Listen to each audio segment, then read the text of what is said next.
All right, welcome. My name is Brian Miller. I am the Director of Strategic Education Outreach at Wonder Workshop. And we are excited to have one of my fellow coworkers joining me today, Dr. Katrina Keane. And we're here to be talking to you all about bringing computer science and robotics to the youngest. Now, joining the EdWeb community gets you all sorts of awesome resources and tools, and be sure to join our Coding and Robotics K-8 community, which is sponsored by Wonder Workshop, and you'll get all of the latest resources for free, including online discussions, all of the webinar recordings, quizzes and continuing education certificates, and you can see EdWeb webinar activities on the EdWeb homepage. And to access any of the archives that are available, you can click on that little icon of the three people that you see, the EdWebinar archives, that allow you to go back and check out all the EdWebs that have happened, along with a bunch of them that we've done in the Coding and Robotics K-8 community that are built around specifically coding and robotics. To get your continuing education certificate, by being present today, you'll be receiving that certificate and joining. So you'll get that within 24 hours of attending. If you've pre-registered for the webinar or you logged in today with your email address, even if you switch to telephone, you will still have that certificate emailed to you that you can pass on for CE credits. You only need to take the CE quiz if you join the session exclusively by the phone or without signing in, or if you're watching this as a recording. And to find the CE quiz, join the webinar community at edweb.net/code. Click on the webinar archives image, which are those three people, and select the webinar you watched. And you can go through and you can take that quiz through there. And we threw in a couple of quiz questions that won't stump you, but you'll have to go back and definitely watch to see what the answers are. So Katrina, you want to go ahead and introduce yourself and share a little bit about who you are, what you do, where you came from, and some of your passions in education? Yeah, thank you, Brian. Thrilled to be here today. I still see some of you are joining us, so welcome, welcome. I'm Katrina Keane. I reside in Chattanooga, Tennessee. It's beautiful here. We had, I think, 65-degree weather, blue skies today, so it was absolutely wonderful. I am a former kindergarten teacher. Actually, I've taught kindergarten, first grade, third grade.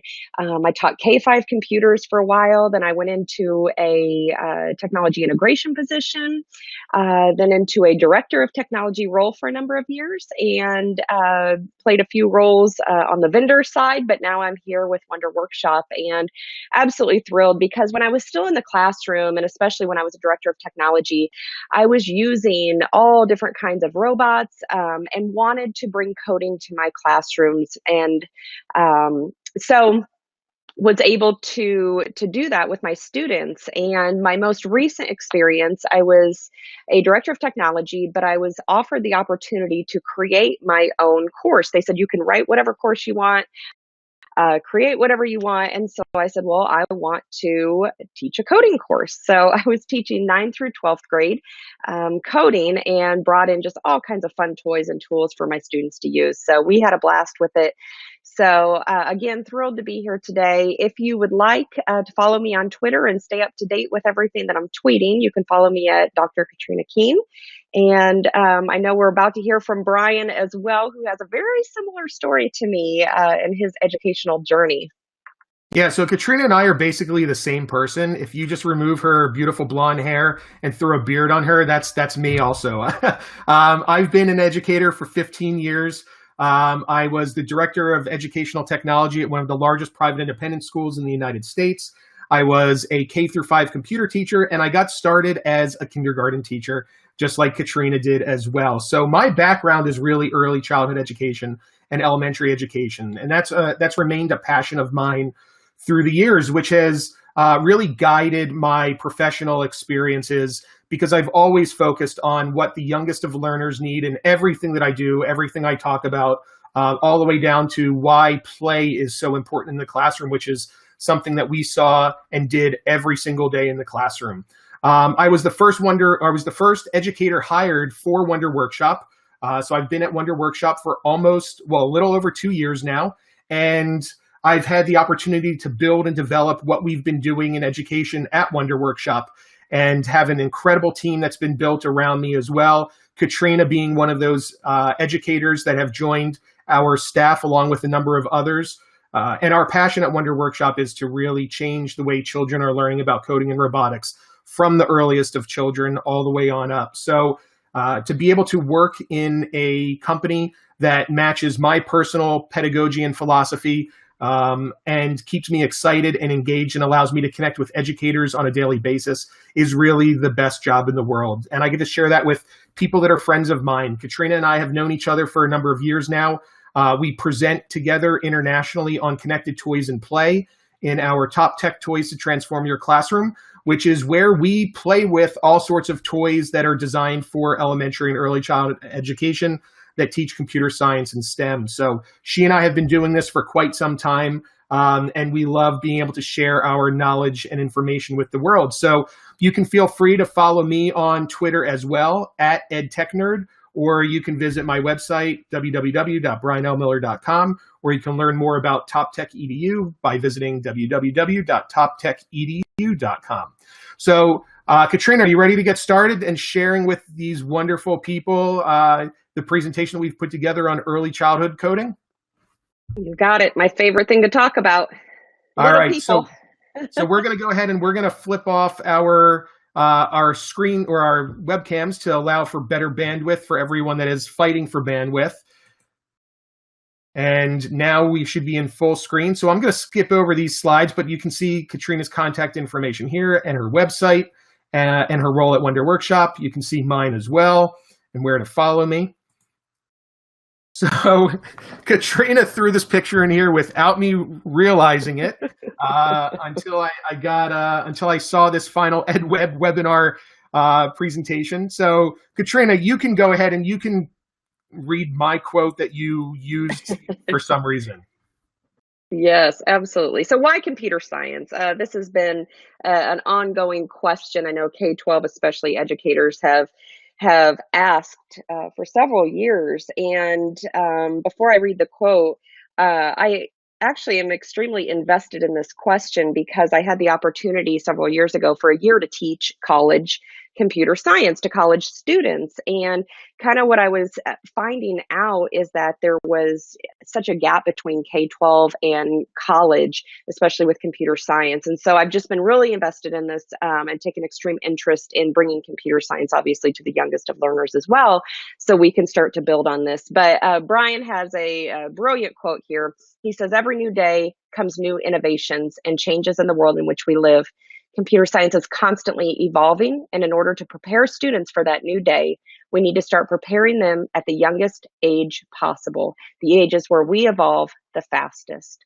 And I think this is obviously a brilliant quote because, if you look at the end there, the ages where we evolve the fastest, kids are sponges at these young ages. And, why not start with 5, 6-year-olds with computer science? They're ready, they're willing, they find it to be so much fun. And we're going to talk a little bit later on how to integrate computer science into your classrooms, but you're going to find that you can integrate this really within any subject area that you might be teaching. So we're very passionate about this. We're very passionate about starting this at an extremely young age. And we're going to tell you more about that as we go on throughout the hour. Yeah, and everything in this world that we are going to be continuing to experience involves computer science. Everything from the cell phones in which we use to self-driving cars to even 3D printers that print food for culinary experts. So there's so much that's going to involve this particular area that this is becoming a new literacy for children, an important literacy because it's preparing them for tomorrow.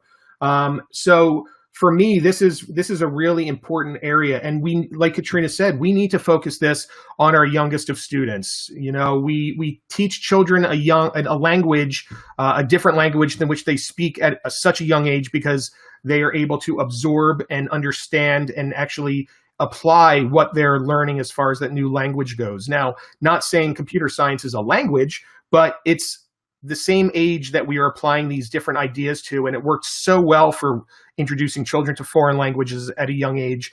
We should start doing this for other areas. And as we see that there are important things that students should be learning, we need to be looking at how young we should be introducing them. In this case, computer science should be introduced at the youngest of age possible. And the reason why I'm using the term computer science and not coding, where a lot of people would say, why coding?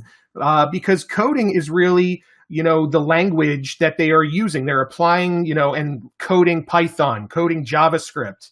But the ideas in which they're learning, the skills in which they are learning are all of those that are encompassed within computer science. So the critical thinking, the collaboration, the creativity, a lot of those C's that we talk about in 21st century learning are all these things that we learn in computer science, and computer science encompasses all of that. So I try to stay away from using the word coding because coding focuses really on one particular piece of computer science. So it's really changing how students are evolving and thinking.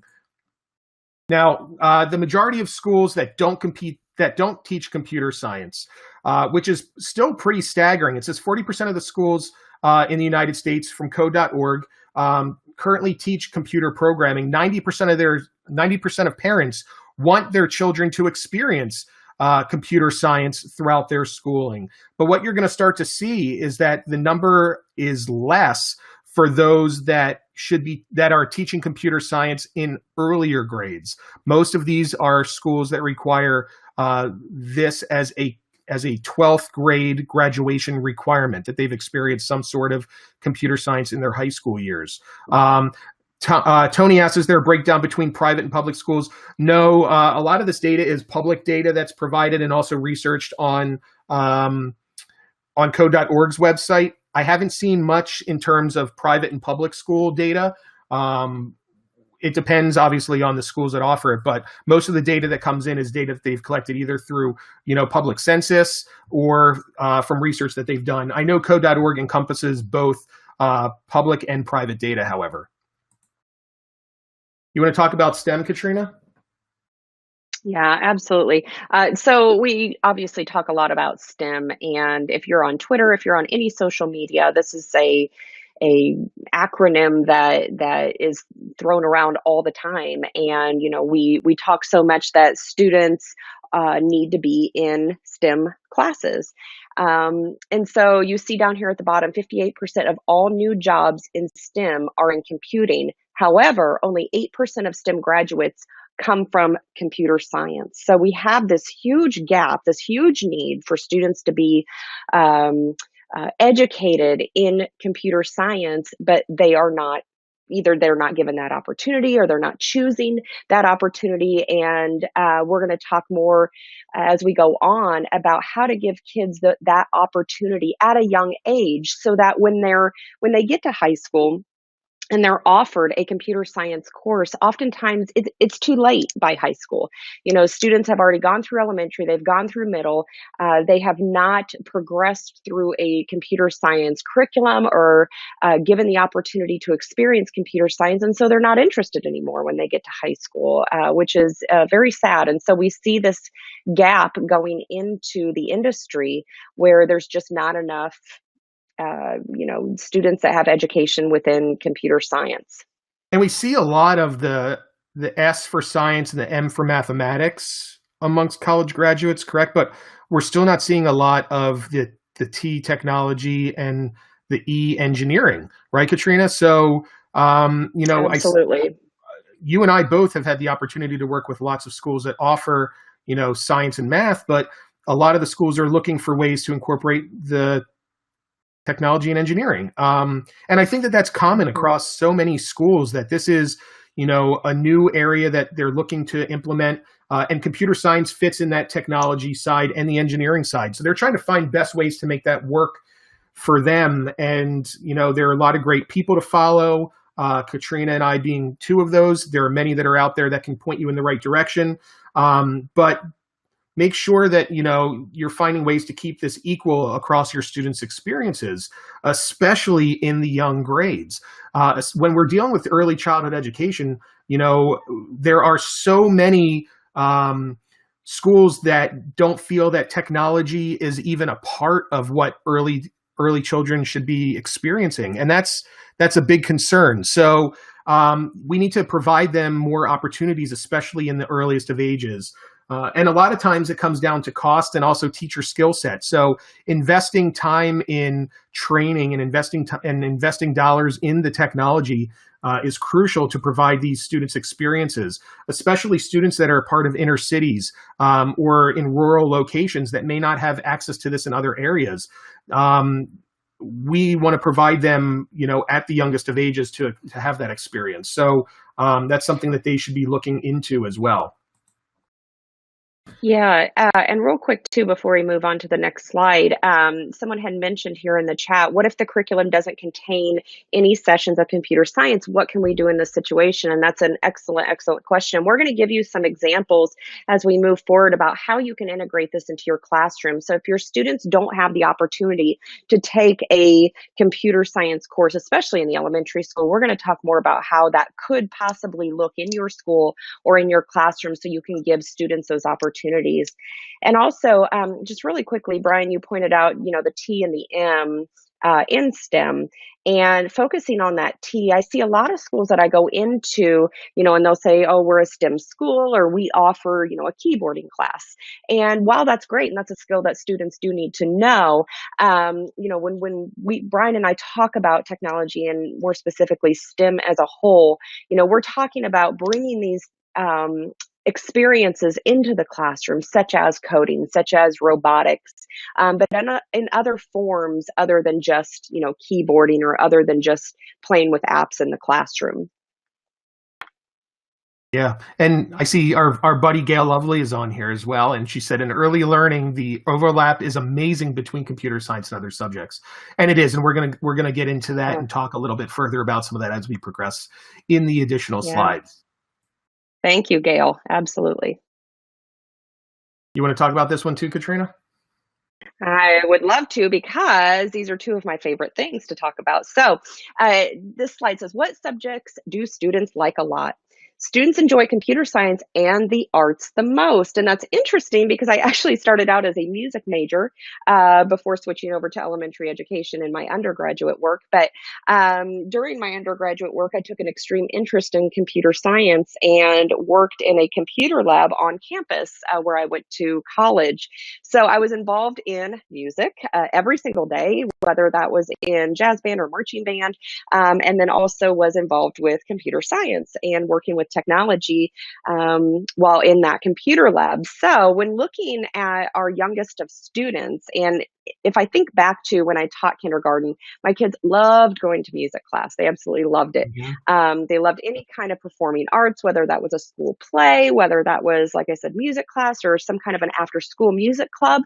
They had a blast with that. And then anytime that we could do anything with technology, they also loved that. And again, I'm talking beyond just going to keyboarding class. And when I taught kindergarten, my very first experience was in 2001.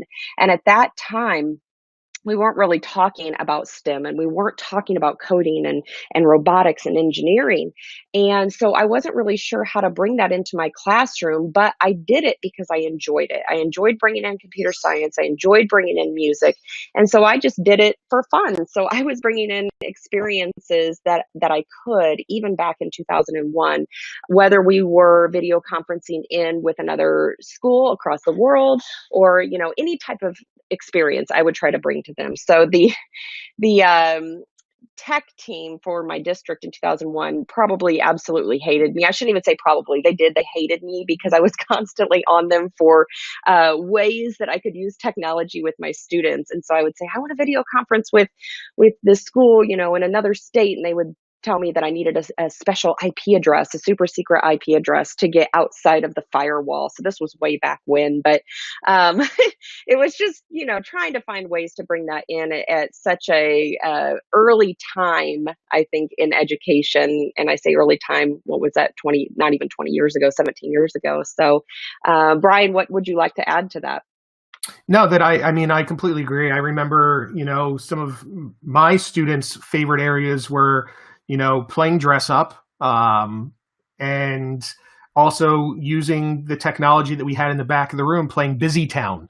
that was their game of choice when I was teaching kindergarten. But when I became a K through 5 computer teacher, and this was, over 10 years ago at this point, I was looking for ways for them to start to understand how computers worked. So dissection of a computer, which is, a literacy and standard that children need to understand, especially in the Computer Science Teaching Association standards, understanding how these systems work. But also teaching things like binary code. I built a binary code alphabet, and we used to decipher code using binary. So these were all things that were being taught over 10 years ago, using like Logo also for the computers as well, and moving that little turtle around. But there really wasn't much out there as we have now. And there's so much that's available to students across all ages that it's a really exciting time to be teaching this. And I wish I was still back in the classroom doing a lot of this stuff, because there are just so many resources that are at the fingertips for teachers and for students. But for my children, my students, this is spot on. Art, performing arts, and computer science were the ones that my students enjoyed the most.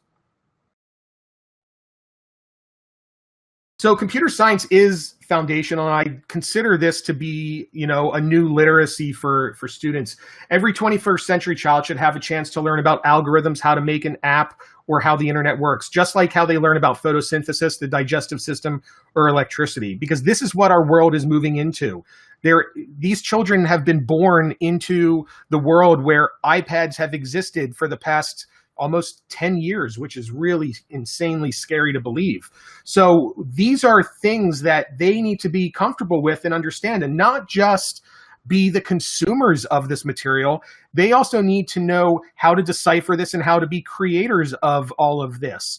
If we want to see our world progress through innovation, we need to give them the opportunity to become creators. And in order to do that, they need to know how these systems work.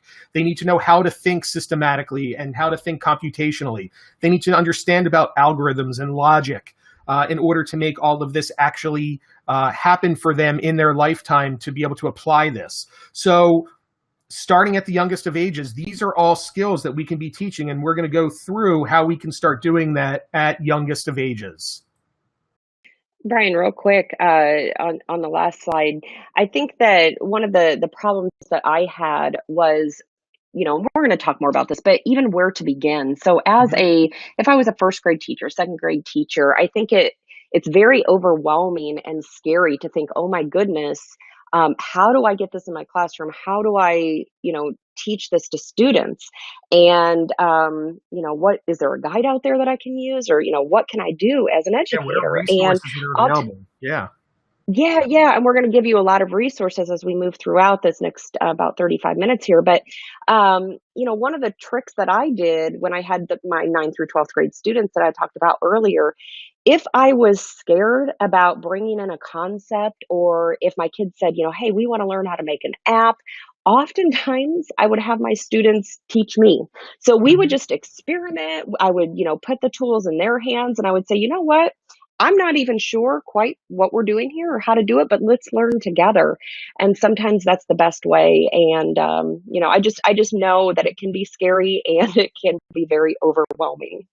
And I remember, having class jobs, and having that board up on the wall with their names and what their job was for the day. And one of my class jobs was a tech helper. And that was, someone that was excited and proficient in, knowing how to turn on the projector, or knowing how to turn off the TV, or help a child if they need assistance, or set something up. And I was doing this with kindergartners. So they're fully capable of, taking these roles and responsibilities of being a leader in their classroom.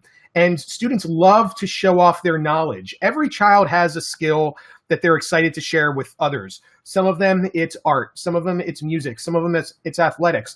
But there's this population of students that didn't know or understand how to fit in. And they find that area in computer science.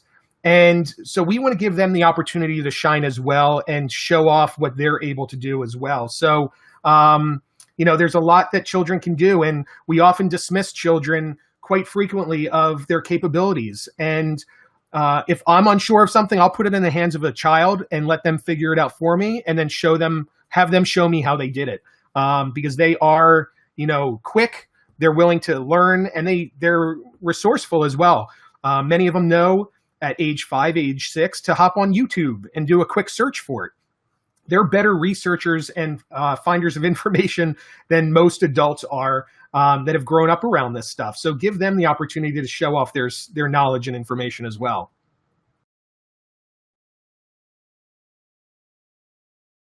All right, Katrina, I'll give this one to you.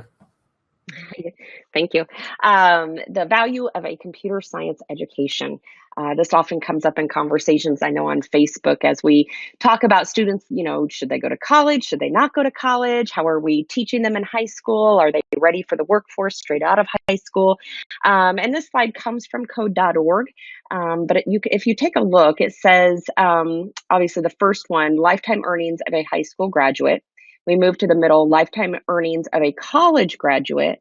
And then it says 40% more than the college average here on the right-hand side. It's the lifetime earnings of a computer science major. So that's a huge jump. This is a very, very big deal. Again, we want to get students involved in computer science as young as possible so that they can continue that interest, continue that momentum as they move throughout middle and high school, and hopefully, go to college and possibly major in it. Not everybody's going to go to college, and that's okay. College isn't for everyone. But if they even take an interest in it throughout their K-12 years, they could possibly even get a job outside of high school in a computer science field, but at least they would have gone through those classes and had those offerings, hopefully, in the schools that they're in. So where's the current focus? Computer science can count for graduation in 34 states, including the District of Columbia, Washington, D.C., for the United States. But the piece that is the staggering piece for me is that these are graduation requirements for high school. And we're not talking about the full K through 12 spectrum here. So we still have a lot to do on the advocacy side on educating districts and educators on the importance of bringing computer science through all of K through 12 and also in early childhood education. So these, again, are the requirements to graduate, but there are no requirements for a student moving from elementary school to middle school or middle school into high school. This is only for graduation for their high school diploma. So we've come a long way. And if you looked at this slide a couple of years ago, it wasn't this amount of states that were a part of this movement. But this still growing concern of mine is we're not focusing this enough on early childhood education. So your job here, we have currently 388 attendees in this session, is to go back to your school leadership and fight and share with them how it is important that our youngest of learners take part in this. Because in order for us to be able to advance our nation, in order for us to be able to solve the problems that we're experiencing today, is to put this into the minds of children and allow them to come up with solutions to real world problems. And the younger that they have the opportunity to do this, and using computer science as the avenue to be able to help them solve the problems, will allow them to solve them a lot faster. So we need more of that. So these are great numbers, and this is incredible movement that we've experienced even in the past couple of years. But this should be a full K through 12, even early childhood movement. So go to organizations like NACCE, the National Association for Education and Young Children. Start presenting at those conferences. Start reaching out to your local NACCE chapters, because these are the ones that deal with birth through 5 years old. We want that organization and teachers that are members of the organization seeing that this is an important skill that children should be learning, as well as the other life skills that they're developing at those ages.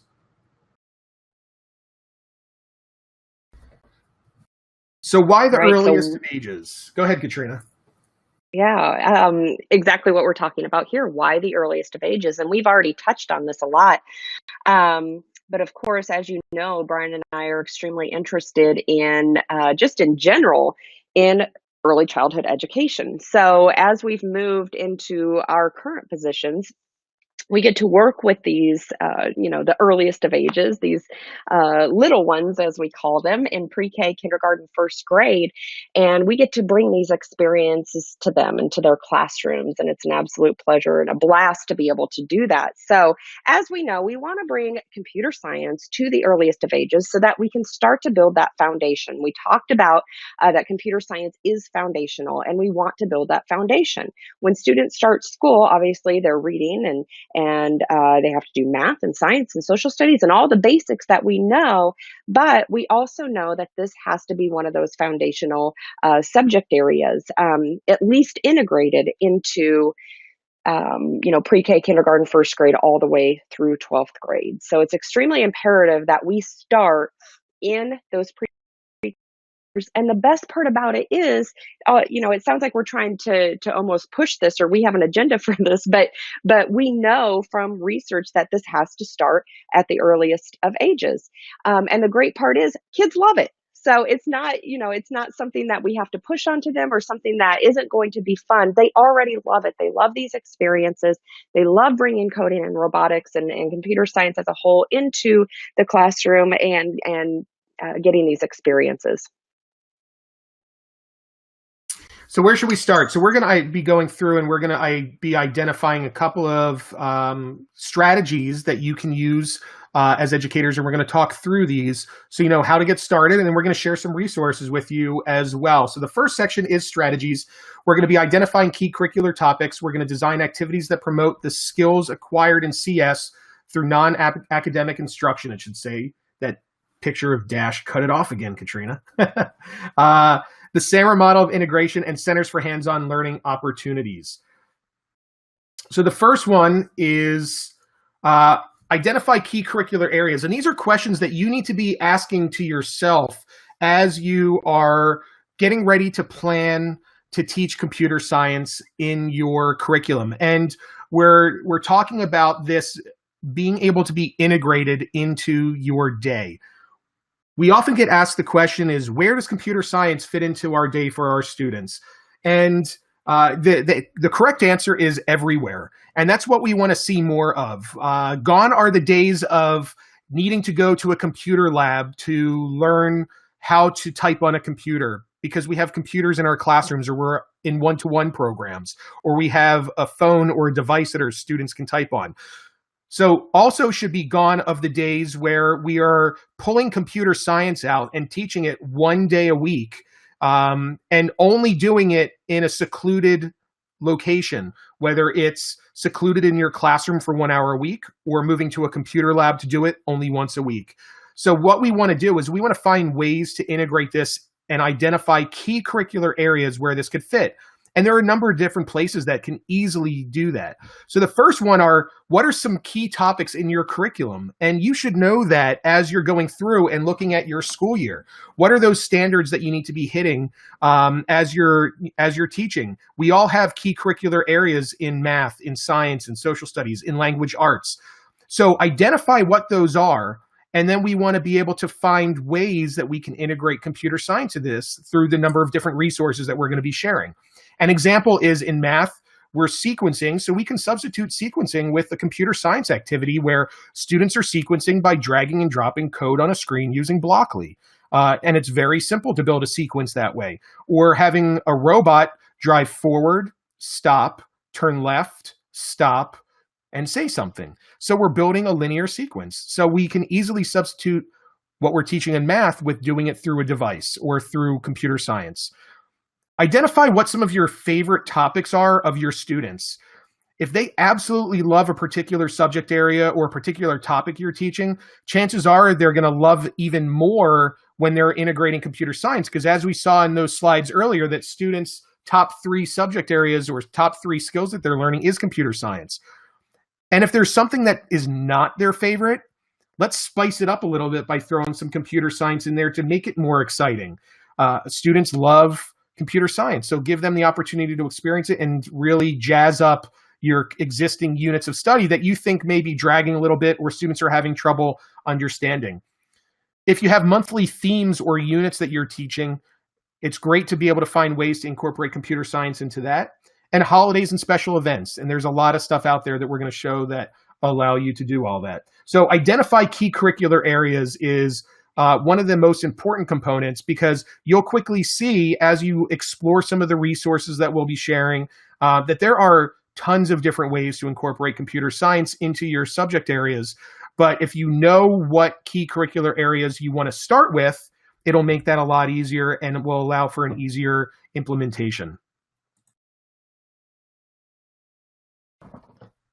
Katrina, I'll give you this one. Real quick too. Yeah, I want to make sure that everyone knows we're not ignoring your questions and answers here, and we'll probably try to touch on them as we go throughout. But real quick, someone said, "Is there a way to teach computer science without computers?" And we are going to touch on that a little bit later with some examples of that. There are a lot of ways to teach computer science, especially with pre-K kindergarten, without having any computers at all. So I wanted to make sure everybody knows we're not forgetting your questions as we go throughout, and keep submitting them. They're great. So if you have a question, somebody else is probably thinking the same thing. So don't, feel free to ask any questions as we go on.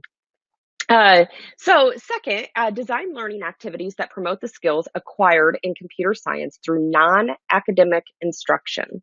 So for example, we could, as educators, create opportunities that promote teamwork. So we know that teaching teamwork is something that is a skill that we want to teach starting in pre-K kindergarten, first grade. We always tell our kids, hey, pair up, team up to do different activities, but that's a skill that they have to learn to do. So an example that we could do in terms of computer science would be paired programming. So we could pair up two students to create maybe a sequence like what Brian was talking about. So I know that sequencing, when I taught kindergarten, was part of the standards. So that was something that my students had to meet. So I could have my students pair up and create a sequence. And sometimes that works a little bit better when a student has a friend to work with. So we could also touch on computational thinking.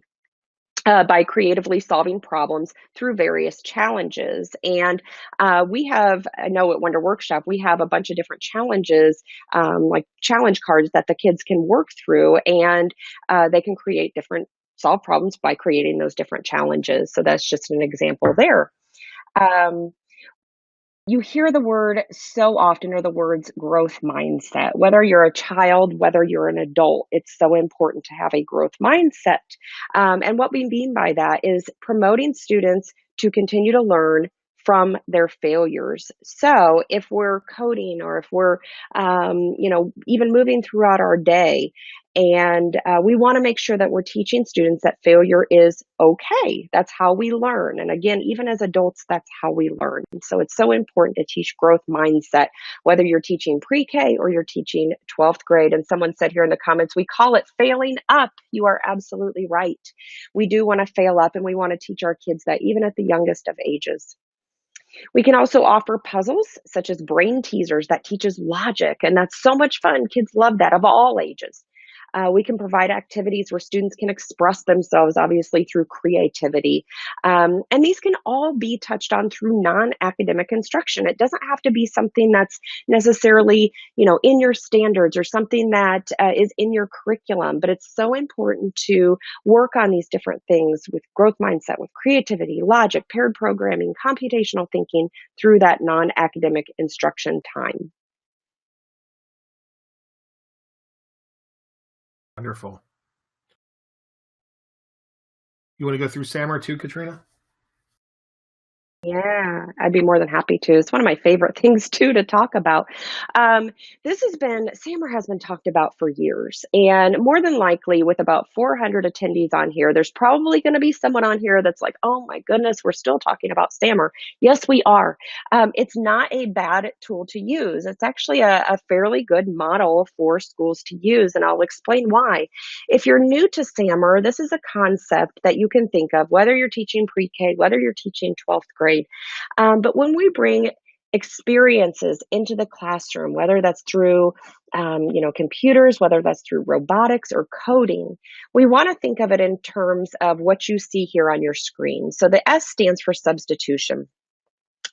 This technology acts as a direct substitution with no functional change. So oftentimes we think about this in terms of schools that bring Chromebooks in. If you're bringing in technology, but it's just substituting what you're already doing, is that something that you need to be doing in the classroom? And what we were saying for years is, no, we don't really want to be substituting.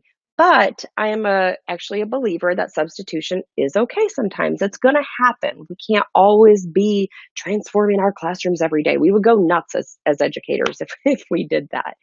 But moving on up, if we look at the A stands for augmentation. Technology acts as a direct substitute with functional improvement. And I will give you a few examples of this in just a moment. So the S and the A are called enhancement activities for your classroom.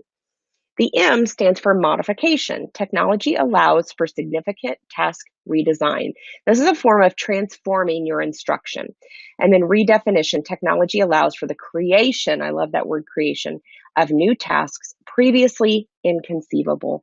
And what's great about redefining or modifying your classroom, when we bring in computer science into the classroom, this gives us the opportunity to redefine our classroom or to modify our classroom. So we're able to bring technology in and create and do things that were previously inconceivable years ago.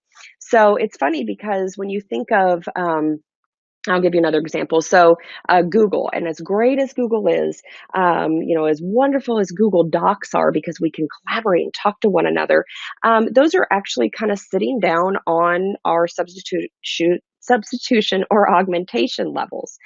Because really, if we're in a Google Doc, we're bringing in experiences that your students could pair up, they could write it down. So it's funny because years ago, Google was thought of as redefining our classrooms, or when I say Google, I mean Google applications. But now we're looking at computer science as ways to redefine our classrooms or to modify our classrooms. And let me show you another example of this if you're new to STEM, or Brian, if you can go to the next slide. So here's an example also of, and we're going to look at this backwards. We were kind of looking at it from the bottom up, but now we're looking at it top down, which either way works. So if we're looking at substitution, there's an example off to the right there. A teacher directs students to use Google Earth to locate a place instead of using an atlas. So years ago, we would pull out an atlas and we would show our students somewhere, they would locate somewhere in the atlas. And now we can use Google Earth, but we're just substituting a technological tool instead of using an atlas. Augmentation. The teacher instructs students to use Google Earth to measure the distance between two places on a map instead of using or simply estimating using the scale. So this is another way that we can bring augmentation into the classroom. But if we really want to transform our lessons, I have another example here of modification. The class would be instructed to use Google Earth layers to research locations on a map, or if we want to redefine, a teacher has students use Google Earth to create narrated guided tours of a location which they can share online with other students. So hopefully these are some examples that give you an idea using Google, using something that's familiar, but in a way that we can learn how to transform our classrooms. And we're going to give you some examples here in the next few slides on how you can transform your classrooms through computer science. So the next one is centers and hands-on learning activities. And in early childhood education, and even in the younger elementary grades, we often see that there's lots of opportunities for center time and for hands-on learning. So the first thing is design a center where students can learn academic subject concepts along with computer science concepts. Because again, we want them to see that it's okay to be learning a computer science concept in one center, and when they move to another, they're learning the same concept, but they're applying it to the traditional means of learning that particular skill or concept. And that allows the child to see that it can be interwoven at any given time, rather than saying, today we're going to be doing just computer science centers that go with our math class or our math lesson, but tomorrow we're just going to be doing a math center activity using blocks to be able to stack, tens and hundreds and thousands. So there's creative ways to do it, but by integrating them and giving them opportunities to try both at any given time and learning the same skill one being a computer science way, one being a traditional way, allows them to see that they can be interwoven. The centers should last only about 10 to 15 minutes as you're rotating through, and not all centers during center time need to be computer science related. And as I talked above, it should be blended instruction. Find tools and resources that promote hands-on play and learning. And as we go through the resources in the upcoming slides, you're going to see some that you can utilize for these particular areas. Also, you want to allow students to work together to solve activities. And as Katrina mentioned in the slide earlier about pair programming, how important that is, we want students to be able to experience that all throughout the day, and they'll quickly learn that working with partners is something that's given. No matter where you go, working in Silicon Valley now for the past couple of years, no matter whatever office I jump into that is a computer science related job, there's never anyone working in seclusion. Everyone is always working together with partners, and it's an important skill that they should be learning at an early age. So always going through these with partners is really important. And find a time for reflection with your students to not only share their level of understanding, but to also guide future activities. Student voice is so important in developing your instruction, and you want to give them the opportunity to share what has worked and what hasn't to be able to guide what you're doing in the future. If it's something that they see that they love and they enjoy doing computer science activities more, you want to give them those opportunities. So where should we start? So what we're going to be doing is we're going to be sharing with you some resources. The first one is literacy. The second is unplugged and plugged activities. And the third one is hardware. So Katrina, do you want to start off with literacy? Yes, absolutely. It's funny, Brian and I were actually looking for some examples of literacy and coding, such as books, and there are not a lot out there. We were actually kind of shocked to find that. Especially in early childhood, yeah. Yes, exactly, for early childhood. So we did find these three that we really liked, that we evaluated specifically for this webinar. So maybe take a screenshot or take note of these, especially if you're a kindergarten, first, second grade teacher here. But it's important to connect computer science to literacy in the classroom and not just have it be a standalone. And I did come across a site that had several different examples of books too, not just focused on coding, but what this teacher did was took just any kind of book and relayed the message from the book to computer science. So if there was a character in the book that was struggling, say struggling with walking to school, we'll go with something simple. Was it one Amelia? Then she was, that's the example. Yeah. There was an Amelia Bedelia book that I came across. I'm like, this is brilliant. So Amelia Bedelia was struggling with a problem. And so then the teacher said, okay, well, how did Amelia solve her problem? And she went through these steps to solve her problem. So she took that, this teacher took that, and then now brought it over to computer science and brought it over to coding to say, okay, well, Amelia had this problem. What did she do first? And then asked, what could our robot do first? If we want to get our robot from point A to point B, what does the robot have to do? So I just thought it was, somebody mentioned Hello Ruby in the comments. Yes, Hello Ruby is another great example of a book for literacy that you could bring into your classroom to connect with computer science. Yeah, I shared in the chat that I love Hello Ruby. Linda Lucas is incredible. It was a little bit too old. It was like ages 8 and 9 on up. So it was a little out of the early childhood realm, but it's an incredible book. Yeah, If You Give a Mouse an iPad is another cute one.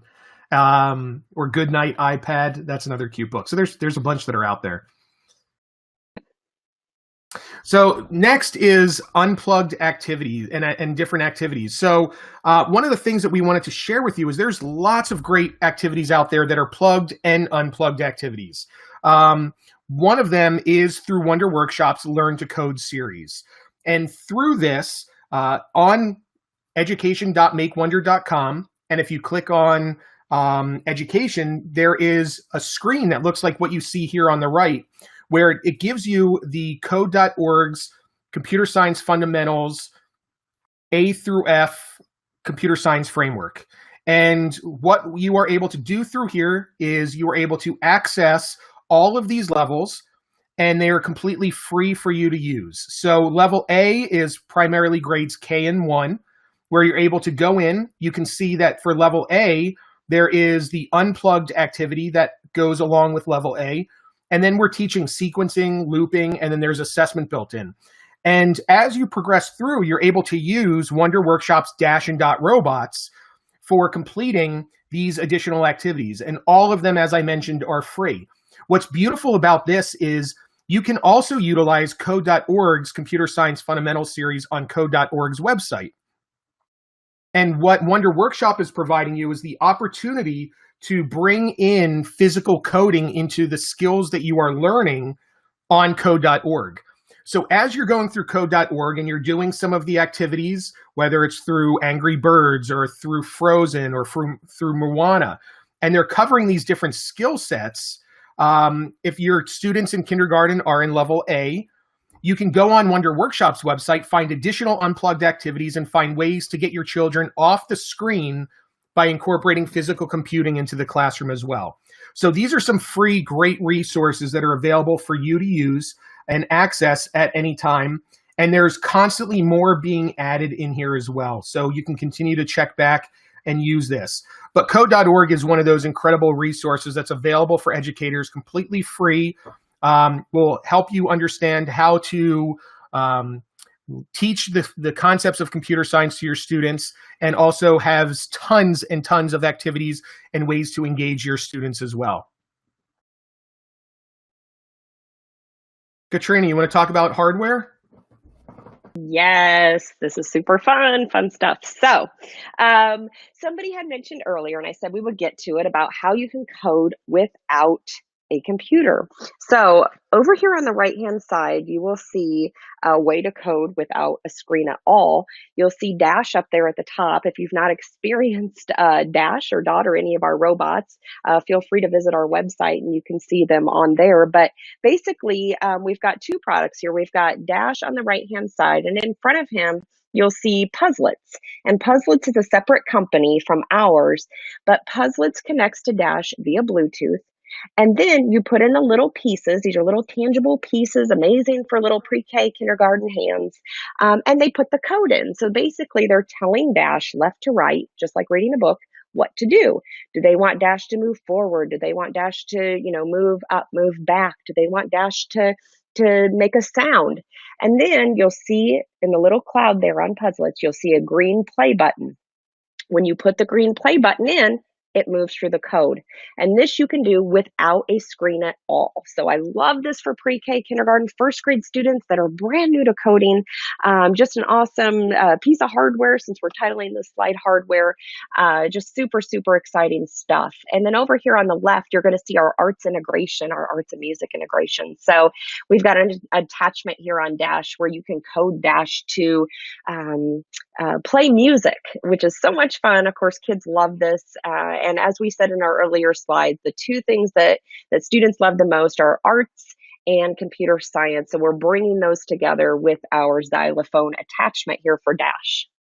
Yeah, I mean, for me, Dash and Dot have always been a staple since they first launched on a crowdfunding campaign, because it's designed for early childhood education, where now we can take, as you mentioned, off screen using Puzzlets, which is perfect for preschools that don't want to spend, $400 on an iPad and put them in front of the children. For $100, they can get the Puzzlets platform that allows them to do that without a screen and pairs to the device directly. So for me, that's a huge win by being able to do that, and really allow students to have a manipulative that they can share with their students, with their fellow students, and hold and trade between each other as well. But also, the other creative side of this, especially for early learning, is the ability to enunciate, to share words and letters and sounds. So being able to record your voice into the robots as well through the device app is extremely powerful. That brings literacy now into all of this as well, where other robots that are out there just don't have that capability. So the amount of stuff that you can do with this is incredible, from simply driving it around to doing algorithms. So this is truly a K through 5 product, or pre-K or pre-K 4 through 5 product that allows them to scale through the years and constantly has more and more to introduce them. So even though we work for Wonder Workshop, I've been talking about them for years because I truly believe in the product and it's just so easy to implement. And I love seeing the chat on the left-hand side of everyone sharing their positive experiences using Dash and Dot. So thank you for sharing that. And we absolutely love the products. So next steps, things that you should do following up from this webinar. Check out all the learning activities by visiting education.makewonder.com. Visit NACCE, the National Association for Education in Young Children, their resources to learn how early childhood organizations are getting involved, and get involved in those organizations. One of the things that I have not yet seen enough of are sessions on computer science for littles in NACCE conferences. And I would love to see more of you sharing what you're doing with your youngest of students. So get involved in those conferences, which also leads to visit state and local conferences. There's people in here that are experts. Gail Lovely from Texas, she's an early childhood expert in this space as well. Katrina, Gail, and I were the featured presenters for the Future of Educational Technology Conference in the early learning session. So Gail, thank you for being on here and sharing your resources throughout the chat. I've been seeing it pop through. But there are people that you can meet at conferences that are experts in this area, and then you can reach out to them and invite them to your schools, have them come and speak to your administration. There's so many different levels. Get connected on Twitter and follow us. So follow at Dr. Katrina Keane and myself at EdTechNerd for up-to-the-date information. Also encourage your school leadership to bring this movement to the younger classrooms. And most importantly, encourage parents to practice at home. This home-to-school connection is so important to be able to build the skills that they're learning in school and being able to take it into what they're doing at home and solving problems that they're experiencing in their home lives as well. So these are the next steps that you will want to follow. And I challenge all of you, especially to the last two, encourage school leadership and encourage parents. So with that being said, we're down to our last couple minutes. So I want to thank you for joining. We're going to go ahead and we're going to answer some of these questions on air. But if you have any further questions after this, you can see our contact information is listed below. So be sure to take note of that. So Katrina, you can go ahead and pop open your question box and we'll go through and read some of these questions that are in here. Sound good? Sounds wonderful. All right, so the first one. I'm a firm believer in STEAM programs versus STEM. The arts are extremely important when dealing with graphics and creating appealing apps. Is STEAM being seen in more schools, and what are your feelings about STEAM? So here's that question so everyone can see it from Nicole in North Dakota. So Katrina, what are your thoughts on the A? I know you briefly discussed that a little bit. Yeah, absolutely. So, we started with the acronym STEM, and then we've slowly been adding all these letters to it. And several years ago, was the first time, maybe 3-4 years ago, it's the first time I had heard STEAM because we added arts into it. So the A stands for arts. We know that students thrive off the arts, whether that's music, whether that's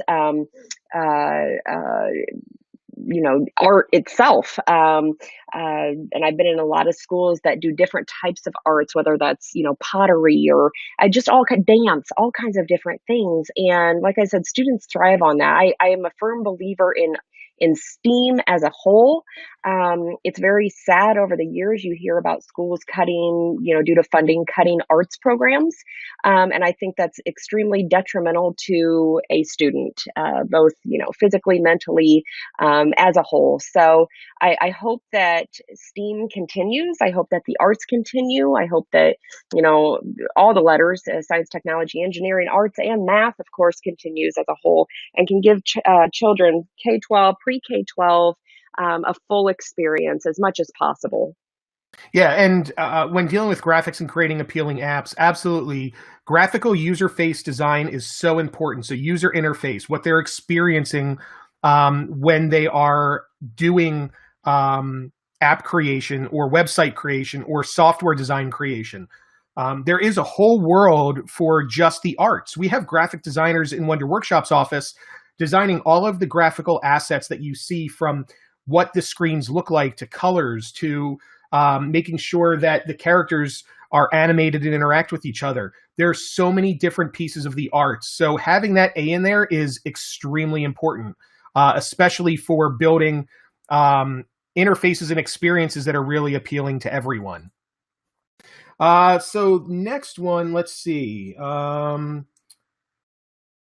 We briefly touched over this one. Is there a way to teach computer science without computers?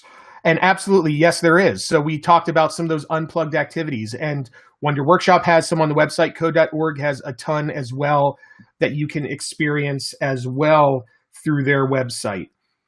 Let's see. Katrina, are there any in here that stand out for you? Or are you going through and looking?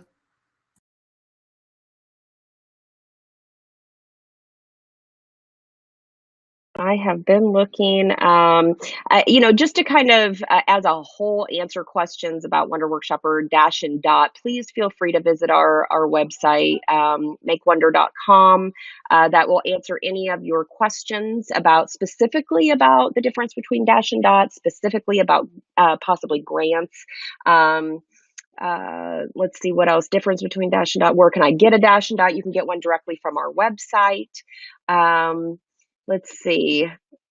Somebody said you mentioned about kindergarten. What about pre-K? Yeah, pre-K is in this too. Absolutely. So we even had, I know on here,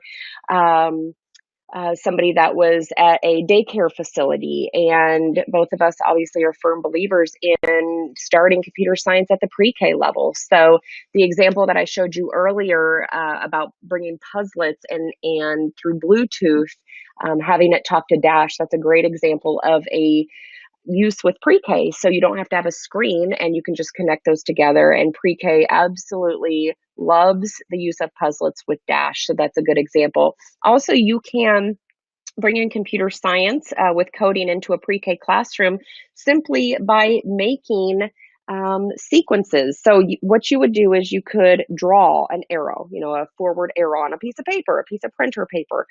You could draw a right arrow, left arrow, down arrow, and you could position these on the floor so students could code simply with paper and move those throughout the classroom. So there's simple ways of bringing computer science into a pre-K classroom. That's an excellent question. There's a question here about what programming language to start with, and what we typically see for a lot of early coders is block programming language, using something like Blockly that is very easy and sequential. So Scratch is also similarly designed around that type of interface. And then when they start to learn that, then you can start diving into the actual languages, where you can start with JavaScript or Python are the two most popular to begin with. But it really depends on what your students are interested in doing with the computers as well, and what they're interested in creating. So there's a lot of different avenues that you can take. So if you're looking for what avenues to follow, definitely check out code.org, because they have a progression that's in place for introducing from elementary using block programming and kindergarten into block programming into their middle school, which is teaching them language. And also the Computer Science Teaching Association, CSTA, has framework as well that helps guide you into what students should be advancing as they reach in through from that middle school to high school years. So those are some important resources that you'll want to check out. So with that said, we'll hang out here for a couple of minutes. So I want to thank you all for joining Katrina and I. If you have any questions, feel free to reach out to us. If you are watching this and you are viewing the previously recorded information, you'll be able to take the quiz immediately following. If you are live, you are getting the continuing education certificate emailed to you within 24 hours. So again, thank you all of you for attending. We had a great time. You can feel free to reach out to us. You can see some upcoming webinars that are going to be happening as well. You'll see that I'll be joining again next month doing another webinar on professional development and why it's important for computer science and ed tech. And you'll see that we have one coming up later in March, all about bringing creativity to STEAM with drawing and coding. And that's a teaser for something new that will be coming out for Dash and Dot. So we look forward to seeing you there, and we hope you have a great rest of your day, and reach out if you have any questions. Thank you, Katrina, for your time. I appreciate your help. Absolutely. Thrilled to be here. Thank you, everyone, for joining us. All right. Have a great day. Thanks, everyone.